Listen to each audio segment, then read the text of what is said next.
Good morning, fellow off-gridders.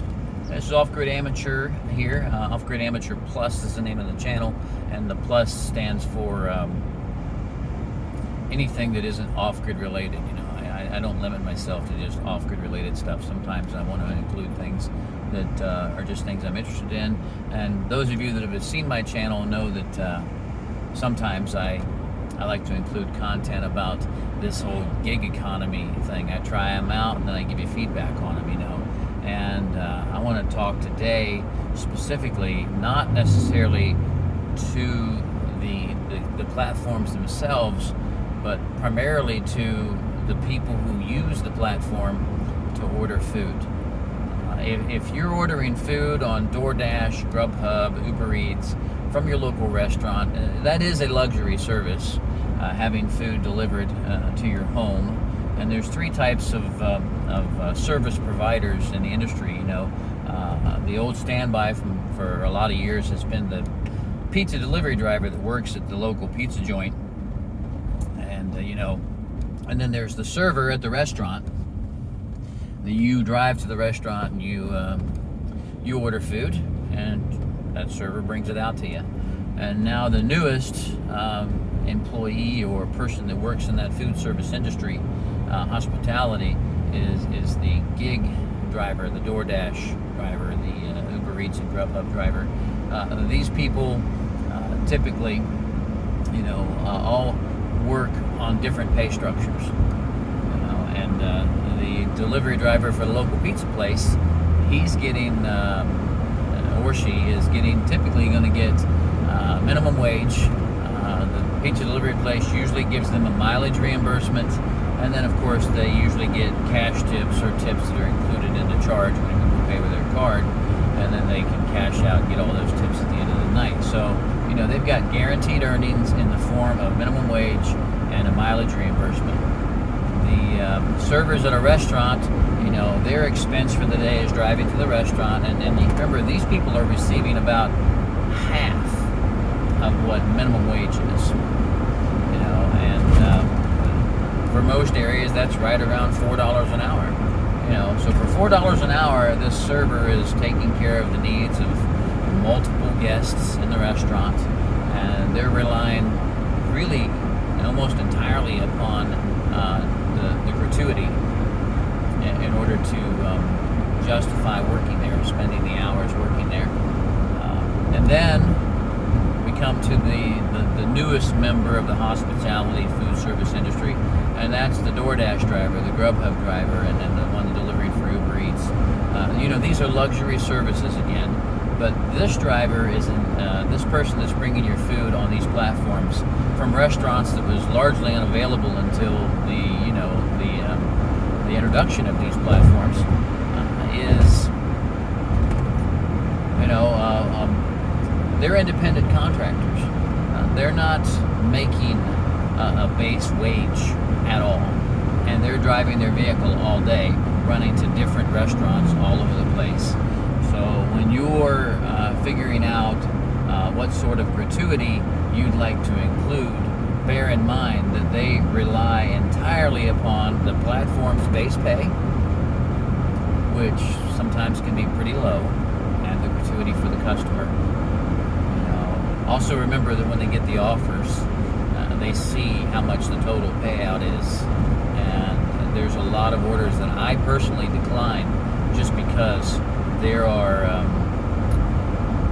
it doesn't pay enough. There's no tips there, so the base pay doesn't justify the mileage, you know. And I have set a minimum for myself as to how much I want to make per mile when I'm delivering this. So when I see that there's $0 in tip, I usually just decline those. I don't really care, but that's another video. But I want to talk to you guys that are ordering the food for the sole purpose of delivery while you sit at home in the comfort of your own home.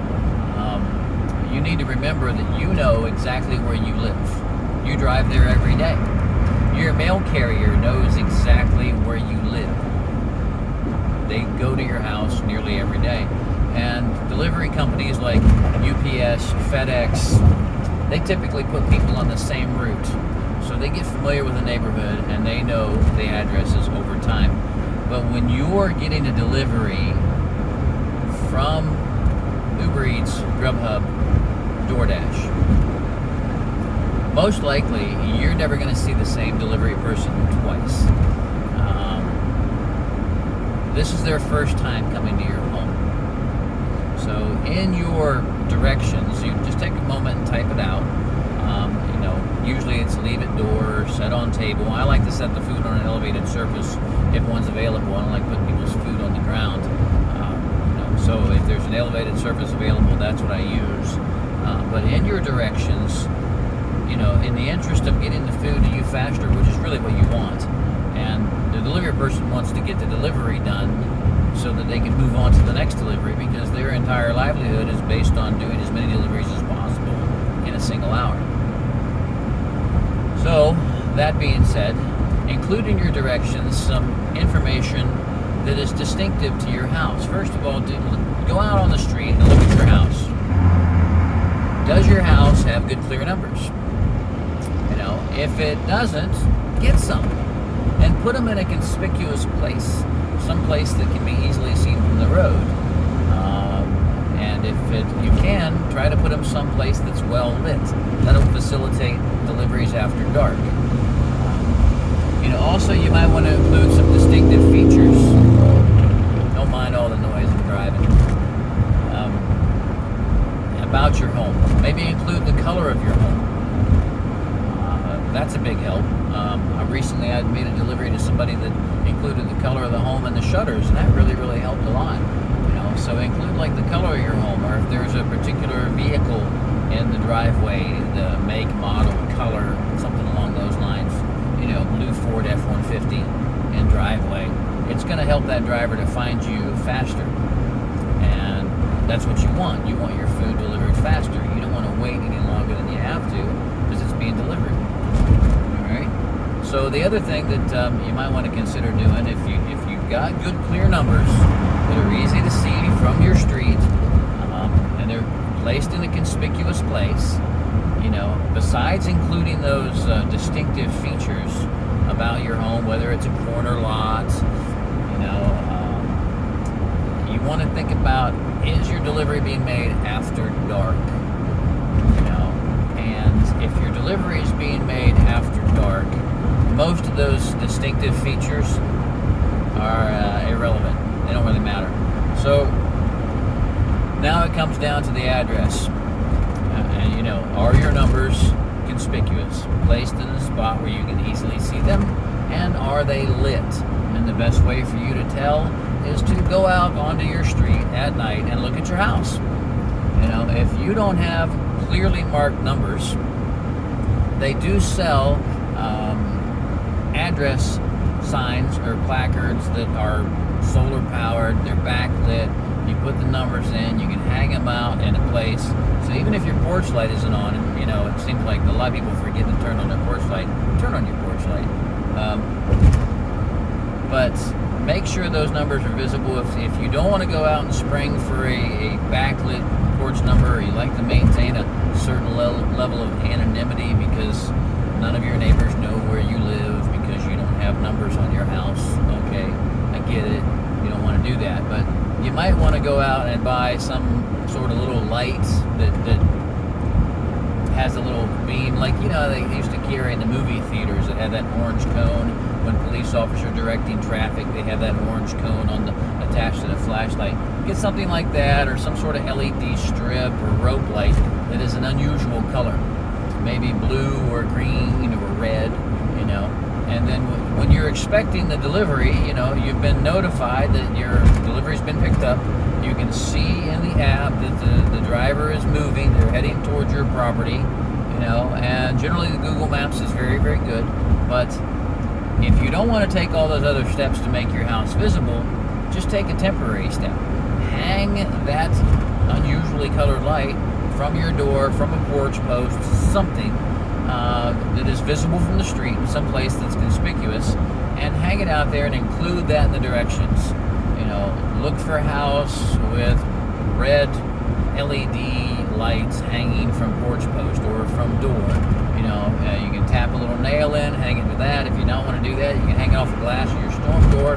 One of those those suction cup hooks, you know, because really your primary goal is when you order the food from the comfort of your home is to get your food in as timely manner as possible. And as a driver, my primary goal is to get it to you as quickly as possible because, you know, nobody wants their food delivered cold. You want it hot. We carry hot bags. We try to keep things to where they're fresh and hot en route to the customer so that you can enjoy your food, you'll have a good experience, and you'll continue to order off the platform. So, you know, do us all a favor and yourself a favor at the same time. Light those house numbers up, you know, or hang something distinctive and include in your directions distinctive features about your home. Whether it's a corner lot, is it a brick house? Is it a vinyl house? What color is the house? You know, all of these things are going to speed the delivery, and it's going to help you, and it's going to help the driver. It's a win-win. It's such a simple and small thing to do. So this is my plea to you, the customers.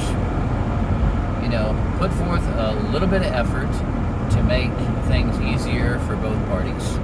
Okay, that's pretty much all I have to say about that. I got more stuff coming about DoorDash itself, you know, and the ways that I've managed to generate a decent income for a job that is technically unskilled. You know, I can make twice as much money applying a skill to a specific trade, and I have, you know, but not everybody possesses that skill set. And I wanted to have some latitude in my income streams. I wanted to have a little bit more flexibility and freedom, which is why I'm pursuing it in the first place. So, you know, a lot of the times when you work for somebody else, they're controlling your destiny. They control, you know, your livelihood, and I didn't really care for that. So I'm just pursuing other options to give myself income streams from multiple sources, which is really just a prudent and wise thing to do. Anyway, I've rambled on about that long enough. For those of you that are new to my channel and never seen this content before, there's other stuff about Amazon Flex. I'll be talking about Grubhub soon, and Uber Eats. So go ahead and click on the like and subscribe button. It's just a couple of clicks, and then you'll get notified when there's new content. All right, you all have a great day, and I'm en route to a place to go fishing, so I'm going to do something I enjoy today for a few hours. All right, y'all stay well.